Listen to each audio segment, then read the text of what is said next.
Welcome back to our ongoing series on Hamlet, one of Shakespeare's greatest tragedies and perhaps the most complex drama in the English language. In the last episode, we explored the rich and poetic language of Hamlet, the soliloquies, the metaphors, the biting irony, and the unforgettable lines that have become part of literary history. Now, in episode 8, we're going to dive deep into 5 crucial scenes that form the core of the narrative and reveal the intricate emotions, philosophical dilemmas, and psychological unraveling of the characters. These scenes are not just highlights, they are the heartbeat of the play. Understanding them allows us to see Hamlet not just as a character, but as a mirror of the human soul. Let's begin our journey. The Ghost appears, Act 1, Scene 5. Late at night, Hamlet meets the ghost of his recently deceased father on the cold battlements of Elsinore Castle. What begins as a mysterious encounter quickly turns into a nightmare revelation. The ghost speaks. "The serpent that did sting thy father's life now wears his crown." The murderer is Claudius, Hamlet's uncle, who poured poison in the old king's ear while he slept peacefully in his orchard. The ghost reveals he is trapped in purgatory, suffering because his death was sudden and unconfessed. He demands that Hamlet avenge his foul and most unnatural murder. This scene is the inciting incident, the spark that ignites the tragic engine of the play. Without it, there is no Hamlet, the avenger. The ghost's revelation forces Hamlet into an impossible position.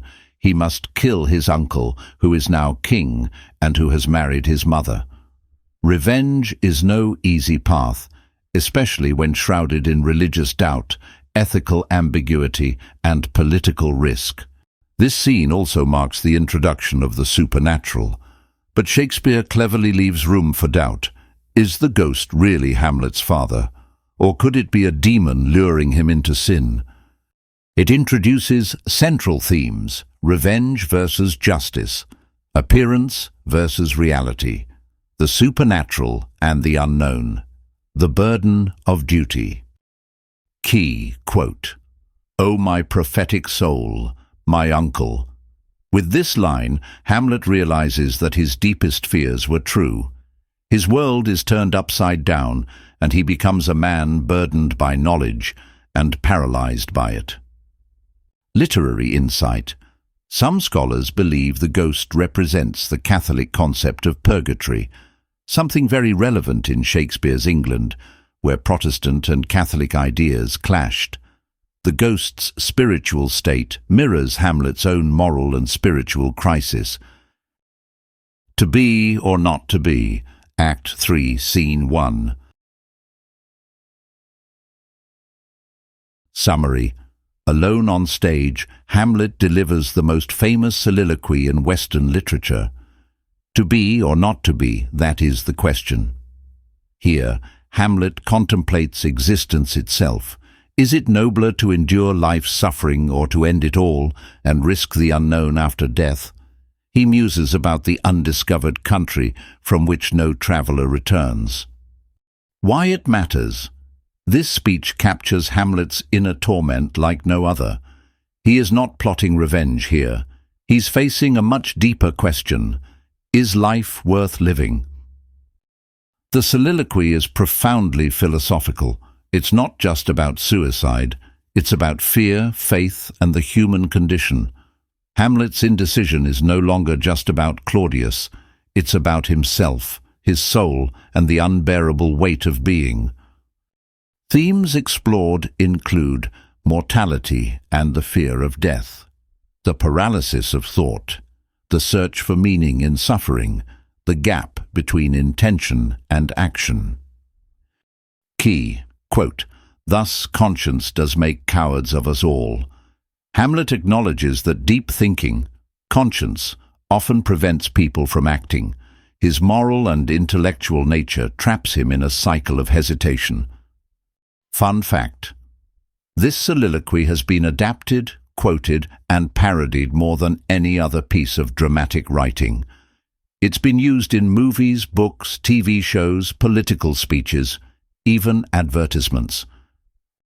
Cultural note: modern audiences might think Hamlet is depressed or suffering from existential anxiety. In fact, many psychologists have studied this speech through the lens of mental health, seeing it as an early exploration of depression, anxiety, and suicidal ideation.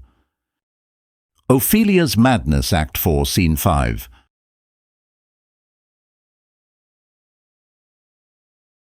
Ophelia enters the court, visibly disturbed and incoherent. After the death of her father Polonius at Hamlet's hand, and the loss of Hamlet's affection, her mind has broken. She sings strange songs, hands out flowers with symbolic meanings, all while the court watches in horror and pity. Ophelia's madness is heartbreaking. Once a symbol of purity and obedience, she becomes a shattered soul, crushed under the weight of betrayal, grief, and gendered oppression. Her madness is poetic, speaking in riddles and rhymes, but underneath it lies deep truth. Her songs speak of lost love, betrayal, and despair. Her death later in the play is ambiguous, accident or suicide. Either way, she is a tragic casualty of Elsinore's corruption.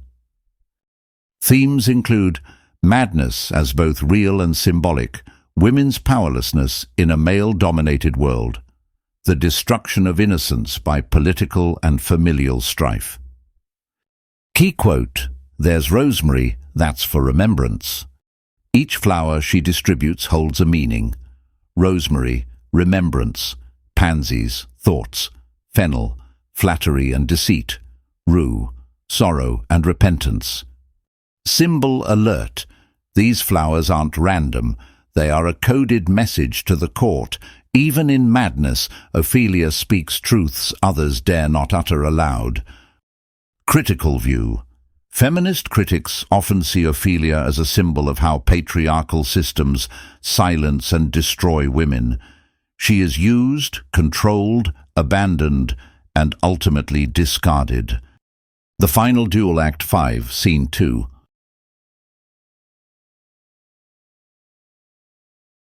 Summary: the play ends in chaos and bloodshed. Claudius arranges a duel between Hamlet and Laertes, hoping to kill Hamlet with a poisoned sword and cup. But things unravel quickly. Gertrude drinks the poisoned wine and dies. Laertes wounds Hamlet with the poisoned blade, but is also struck. Laertes, dying, confesses Claudius's treachery. Hamlet finally kills Claudius. Hamlet dies in Horatio's arms. Why it matters. This is the tragic climax, the resolution of all the play's tensions. Revenge is fulfilled, but at a terrible cost. Innocents die alongside the guilty.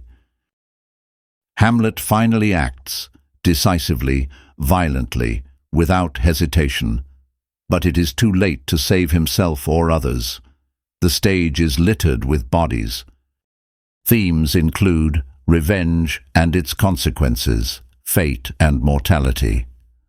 The cycle of violence. Key quote: "The rest is silence." These are Hamlet's last words. They are haunting, ambiguous, and deeply human. Is he at peace, resigned, empty? Literary insight. The duel scene is tightly choreographed, filled with irony, poetic justice, and emotional payoff. Shakespeare pulls no punches. Every character pays a price. Modern perspective. Hamlet's death can be seen as both a failure and a release. He fails to restore peace in time, but perhaps finds spiritual resolution in the end.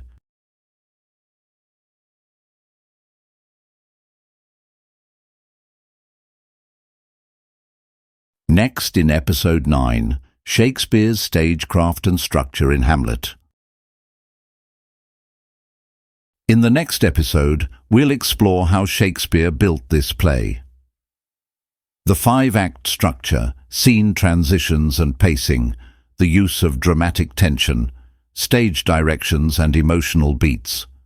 We'll discover how Hamlet works not only on the page, but in performance, on stage, in the heart of the audience.